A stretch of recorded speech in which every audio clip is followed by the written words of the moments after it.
दोस्तों, मैं आपको मध्यकालीन भारत के बारे में बताने जा रहा हूँ। भारत पर सबसे पहले मुस्लिम आक्रमण कब हुआ था?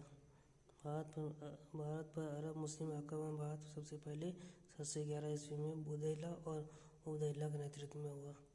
ये दोनों ही आक्रमण असफल हुए। भारत पर पहला सफल आक्रमण करने वाला अरब का मुस्लिम शासक मोहम्मद बिन कासिम था। इसने 712 ईस्वी में लाहौर के युद्ध में सिंध के राजा दाहिर को पराजित कर दिया।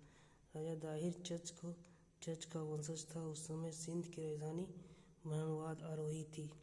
अरबों के सिंध विजय का प्रमाण चचानामा फतहनामा नामक ग्रंथ में मिलता है। इसकी रचना अली अहमद ने किया।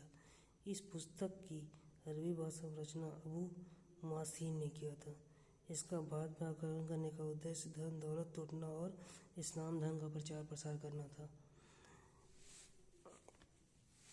मोहम्मद बिन कासिम का मुख्य उद्देश्य सिर्फ धन लूटना था।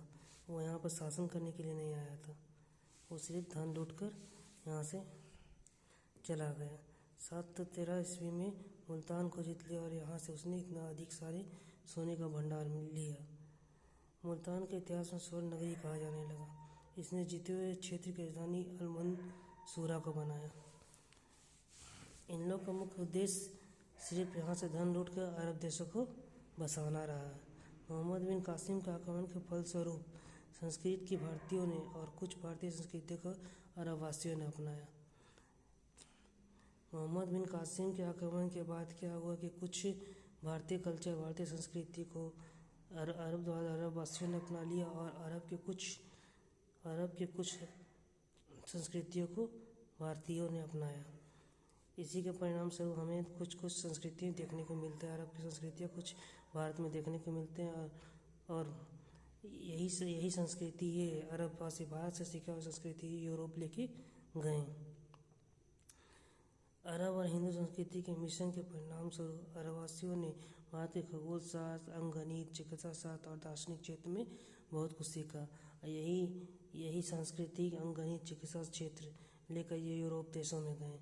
यूरोप से ही भारत से ही संस्कृति, भारत का ही संस्कृति यूरोप में फैलाएं। इस देश का नाम हिंदुस्तान। सर्वप्रथम अरबवासियों और मुस्लिमों ने भारतीयों को हिंदू कहकर संबोधित किया था। इस देश का नाम हिंदुस्तान था।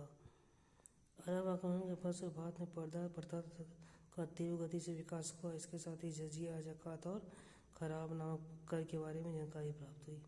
मोहम्मद बिन कासिम ने भारत में सर्वप्रथम जजिया कर लगाया। जजिया कर लाने वाला कौन था? मोहम्मद बिन कासिम था।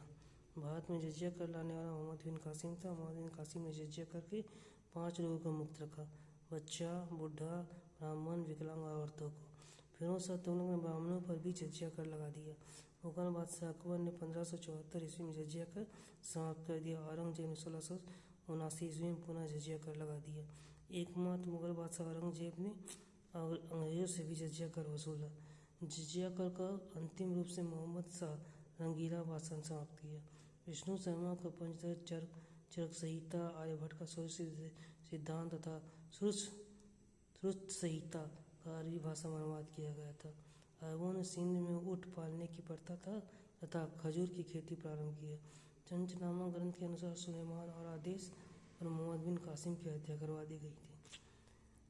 अगर दोस्तों आपको ये वीडियो अच्छा लगे तो लाइक और सब्सक्राइब जरूर कीजिएगा। कल हम आपको भारत पर तुर्क आक्रमण के बारे में जानकारी देंगे।